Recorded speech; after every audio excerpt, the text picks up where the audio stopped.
Sydney sells itself as the postcard capital of Australia. The Opera House catching the light, the Harbour Bridge climb, ferries crossing turquoise water, a flat white in a Bondi cafe. Tourists arrive with a checklist: the Opera House steps, a swim at Bondi, a photo from Mrs. Macquarie's chair, a walk through the rocks for dinner. They leave a few days later convinced they have seen the real Sydney. They have not. Underneath the ferries and the flat whites, this city was built on a buried river, a hidden rail tunnel that was never finished, an island where convicts were sent to be forgotten, and a harbour entrance that has already claimed more lives in a single night than most people realise. Locals know the shortcuts, the old names, the places you do not bring up on a first date because the story behind them is too heavy for a postcard. In this video, we are counting down 12 things about Sydney that locals rarely tell tourists. Stay until the end, because the final one still marks the exact spot every ship still has to sail past to enter the harbour. So settle in, and let's begin. Beneath the office towers and light rail tracks of the CBD runs the tank stream, the freshwater creek that convinced the first fleet to settle at Sydney Cove in 1788 instead of Botany Bay. For the colony's first decades, the tank stream was the only reliable water source in Sydney, and settlers built directly along its banks until pollution and overuse turned it into an open sewer by the 1850s. Rather than clean it up, engineers simply buried it, encasing the stream in a brick culvert and building the modern CBD on top, so that today Pitt Street, George Street, and Circular Quay all sit directly above flowing water most visitors never learn exists. The tunnel is still there, still carrying water toward the harbour, accessible through a locked door tourists walk past every day without noticing. A small number of heritage tours run occasionally through sections of the old brick culvert, and locals who have taken one describe the strange sensation of standing under peak hour traffic while water rushes past their boots in near total darkness. It is one of the strangest facts in Sydney. The entire reason the city exists is currently sealed underground and functioning as a storm drain. Beneath St. James Station, one of Sydney's oldest and most ornate underground stops, sit a set of platforms that have never opened to the public. They were built in the 1920s as part of an ambitious plan for a much larger underground rail network connecting the eastern suburbs, a project that stalled repeatedly due to funding cuts and changing government priorities across decades. The unfinished tunnels stretch out from the station into total darkness, wide enough for trains that were never built, and locals who work for the rail authority sometimes refer to them as the phantom platforms. During the Second World War, the tunnels found a temporary purpose as an air raid shelter and briefly as a wartime hospital, with thousands of Sydneysiders sheltering in the unfinished concrete shell during air raid drills. Since then, the space has mostly sat empty, occasionally used for filming or emergency drills, but never opened for regular public access. Commuters walk through St. James Station every day, catching trains within metres of an entire abandoned rail network built for a future Sydney that never quite arrived, one locals only hear about through rail enthusiast forums rather than any tourist map. The Rocks is now Sydney's most photographed heritage precinct, all sandstone lanes, craft breweries, and weekend markets selling boomerangs to tourists fresh off the ferry. Few of them are told that this same neighbourhood was, in 1900, the epicenter of a bubonic plague outbreak that killed over 100 people across the city and triggered one of the most aggressive public health responses in Australian history. Authorities blamed overcrowding and poor sanitation in the Rocks specifically, and the government response involved demolishing entire blocks of housing, forcibly relocating residents, and rat-catching campaigns that paid workers per road and tail collected across the harbourside slums. Long before the plague, the same streets had been the roughest part of the colony, home to organised gangs known as the Rocks Push during the late 1800s, who controlled the waterfront through intimidation and violence largely ignored by official colonial history.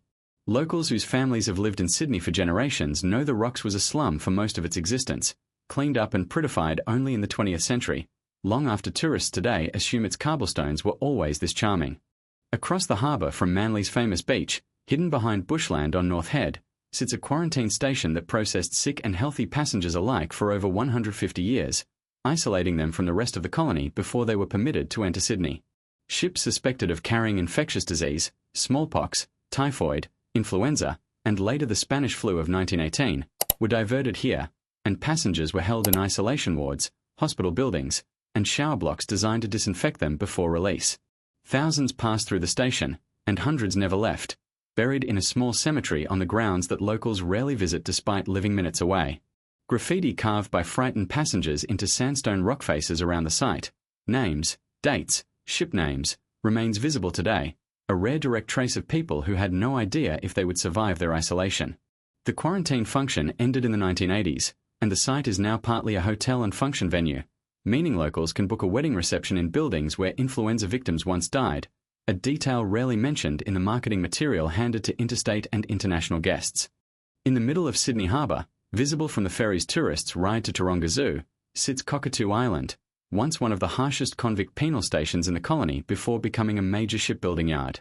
Convicts sent here in the 1800s were considered the worst of the worst, repeat offenders transferred from other penal settlements, and they were forced to carve grain silos directly into the sandstone by hand, a punishment so severe several prisoners died during the excavation.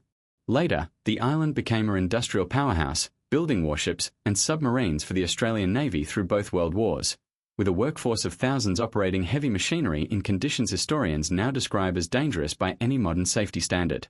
Locals with shipbuilding family history know the island's industrial reputation well, but most tourists see only the campground and occasional art installation the island hosts today. The convict-built tunnels and grain silos remain intact underground, accessible on tours that a surprising number of Sydney residents have never taken despite the island sitting directly in the middle of their harbour. A small sandstone fortress sits on its own tiny island near the Opera House, so close to the CBD that tourists photograph it constantly without knowing its original purpose. Fort Denison began as a punishment site in the early 1800s, when the small rocky outcrop was known as Pinchgut, a name locals still use, reportedly earned because convicts sent they were given reduced rations as part of their isolation. Prisoners held on the island were kept separate from the mainland specifically because escape by swimming through harbour currents was considered nearly impossible, making it an ideal dumping ground for the colony's most troublesome offenders. The current fortress structure was built later during fears of Russian naval invasion in the 1850s, repurposing the punishment island into a defensive position that never fired a shot in anger. Today it operates as a small museum and function venue, and ferries pass within metres of it daily, but most tourists assume it is simply a decorative harbour landmark rather than a former place of deliberate, calculated isolation designed to break men through hunger and distance rather than force. West of the CBD in Rozelle, Callan Park spreads across harbourside parkland that locals use for weekend picnics and dog walking, largely unaware they are walking the grounds of a former psychiatric hospital that operated for well over a century. Gladesville Hospital and the adjoining Callan Park Asylum admitted patients from across New South Wales starting in the 1870s, and at its peak the combined institution housed well over 1,000 patients across dozens of heritage buildings scattered through the grounds. Treatment methods mirrored other Victorian and early 20th century asylums: overcrowding, restraint, and isolation, with conditions that periodic government inquiries described as inadequate for decades before meaningful reform occurred. As mental health policies shifted toward community-based care in the late 20th century, the hospital wound down operations, and many of the heritage buildings now sit empty or used sparingly for arts organisations and university programs. Locals walking their dogs past the elegant sandstone facades rarely connect the peaceful parkland with its clinical past, even though several of the original ward buildings remain standing exactly where they were built, their windows still barred from a different era. King's Cross today trades on faded neon and a reputation for nightlife, but locals who remember the district through the 1970s and 1980s describe something considerably darker than rowdy bars. The Cross was the epicenter of Sydney's organised crime scene for decades, controlling illegal gambling, prostitution, and drug distribution through a network of corrupt police and underworld figures operating with near total impunity. The disappearance of journalist and anti-development campaigner Juanita Nielsen in 1975 remains one of Sydney's most notorious unsolved cases, widely believed by locals and investigators alike to be connected to organised crime figures she had been reporting on, though no one was ever convicted for her presumed murder. Her body has never been found.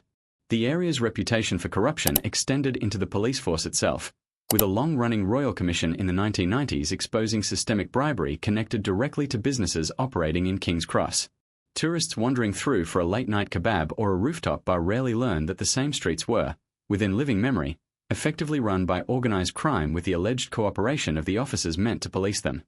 The Sydney Harbour Bridge is the city's most recognisable structure, and thousands of tourists pay to climb it every week for photos at the summit.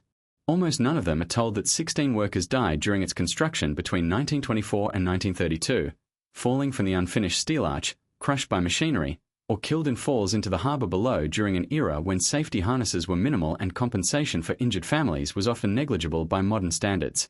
The construction workforce endured dangerous conditions daily, working at extreme heights on narrow steel beams with none of the safety equipment considered mandatory on modern construction sites, and workers' own accounts describe colleagues disappearing mid-shift with barely an acknowledgement before work continued. A small plaque near the southern pylon commemorates the deaths, but it receives a fraction of the attention of the bridge climb experience itself, which markets the structure's engineering triumph far more than its human cost.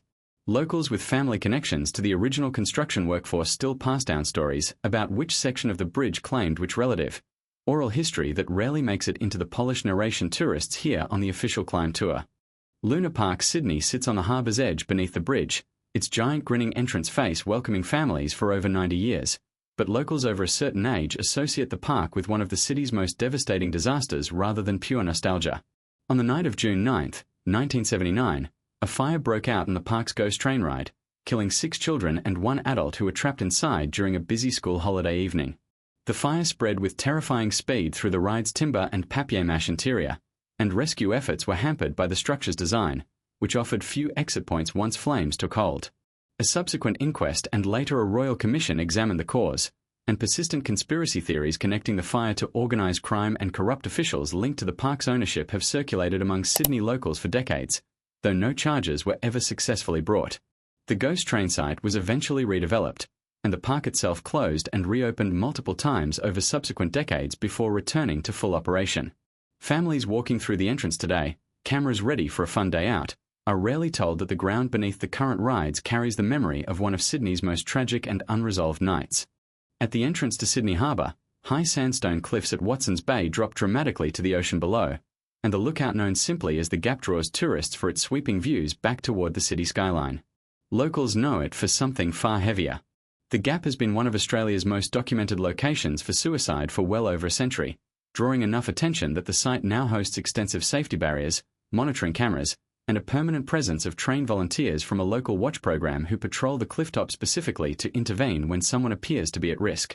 Community organisations and local residents have advocated for decades for better safety infrastructure, and the current barriers exist largely because of sustained local pressure rather than early government initiative. Tourists visiting for the photogenic clifftop views are rarely told the reason for the extensive fencing and the discreet volunteers stationed nearby, information locals consider important enough that many will not visit the site alone, treating the location with a quiet seriousness that contrasts sharply with the postcard photos taken there daily. Just beyond the Gap, at the harbour's rugged entrance near South Head, a small memorial marks the site of the deadliest shipwreck in Sydney's history.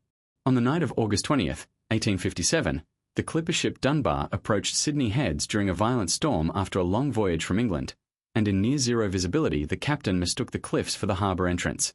The ship struck the rocks directly below South Head and broke apart almost immediately in the pounding surf, killing 121 of the 122 people aboard, the single largest loss of life in a civilian maritime disaster in the colony's history. The sole survivor clung to a rock ledge for over a day before being spotted and rescued, and the wreck traumatized the entire colony, with tens of thousands of Sydneysiders reportedly attending funerals for victims whose bodies washed ashore over subsequent days. A cannon salvaged from the wreck and anchors recovered from the site still sit near the cliff top today, and every ship entering Sydney Harbour still passes within metres of the exact rocks that caused the disaster. Locals who grew up near South Head know the story well. Tourists posing for photos at the lookout rarely realise they are standing at the site of the worst tragedy in the harbour's history. That is the pattern across this entire city. A buried river becomes a storm drain under peak hour traffic. A convict punishment island becomes a wedding venue. A slum becomes a heritage postcard. A ghost train fire becomes a footnote beneath a fully operating theme park. Sydney does not erase its history so much as build a brighter version directly over it, leaving locals as the ones who still remember what the postcard is not showing you. Tourists will keep climbing the bridge and photographing the Opera House, and they are not wrong to fall in love with this harbour. But next time a ferry glides past a small sandstone island, or you take a photo at a clifftop lookout with a perfect view, remember that Sydney locals are quietly holding a different version of the story, one they only bring up once they think you can handle it. If this video showed you a side of Sydney you never expected, share it with someone who thinks they already know this city, and subscribe for the next one, because this was only the beginning of what locals do not tell tourists.